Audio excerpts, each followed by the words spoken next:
జగన్ కు అర్థం కావడం లేదా? ఎవరు చెప్పడం లేదా?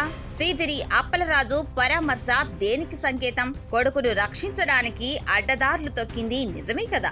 అసలు నేరం చేసిన సీదిరి కొడుకును కూడా జగన్ సమర్థించడమేంటి? పరామర్శల రాజకీయంలో వైఎస్ జగన్ కు నైతికత తట్టడం లేదా? రాజకీయ నాయకులకు అధికారం ఉన్నప్పుడు కళ్లు నెత్తికెక్కడం సర్వసాధారణమే కావచ్చు.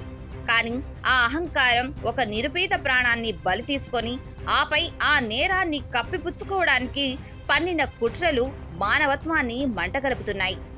ఏపీ రాజకీయాల్లో ప్రస్తుతం సంచలనం సృష్టిస్తున్న మాజీ మంత్రి సీదిరి అప్పలరాజు కుమారుడి ఉదంతం కేవలం ఒక సాధారణ అపరాధం కాదు. ఇది రాజకీయ బలంతో అంగబలంతో సాగించిన అత్యంత క్రూరమైన ఘటన. ఈ దారుణాన్ని ఖండించాల్సింది పోయి మాజీ ముఖ్యమంత్రి వైఎస్ జగన్మోహన్ రెడ్డి నేరుగా వెళ్లి పరామర్శించడం రాజకీయంగా నైతికంగా ఏ రకమైన సంకేతాలు ఇస్తోంది?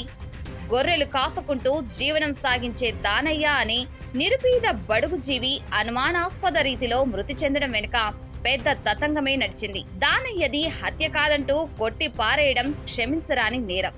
అసలు ఆ ప్రాణం పోవడానికి కారణం ఎవరో అందరికీ తెలుసు.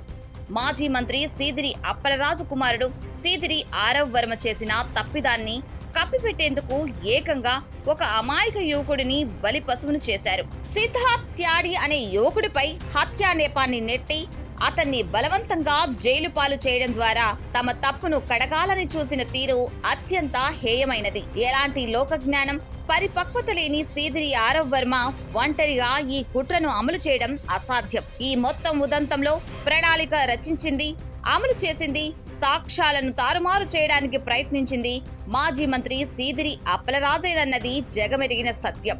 చట్టసభల్లో చట్టాలు చేసిన ఒక మాజీ మంత్రి తన కొడుకు చేసిన ఘోరమైన తప్పును శిక్ష నుంచి తప్పించడానికి ఒక అమాయకుడి జీవితాన్ని బలివ్వాలని చూశాడంటే ఆయన ఏ స్థాయికి దిగజారారో అర్థం చేసుకోవచ్చు.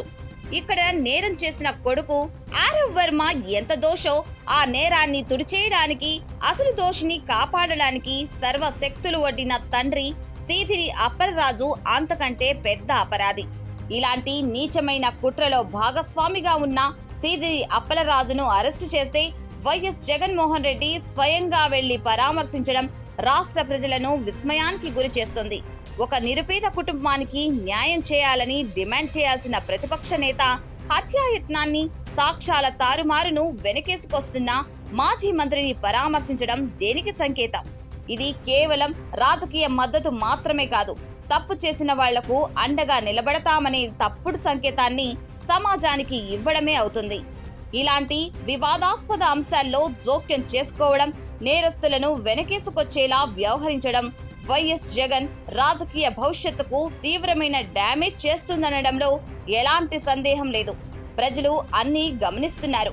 ఈ రాజకీయ తప్పిదాన్ని జగన్ గ్రహించలేకపోవడం, ఒక నిరుపేద కుటుంబం రోదనను విస్మరించి నేరస్తుడికి అండగా నిలవడం ఆయన పార్టీకి తీరని నష్టాన్ని మిగుల్చుతుంది. చట్టం తన పని తాను చేసుకుపోతుంటే దానికి అడ్డుపడాలని చూడడం ప్రజాస్వామ్యంలో ఏమాత్రం క్షమించరాని నేరం.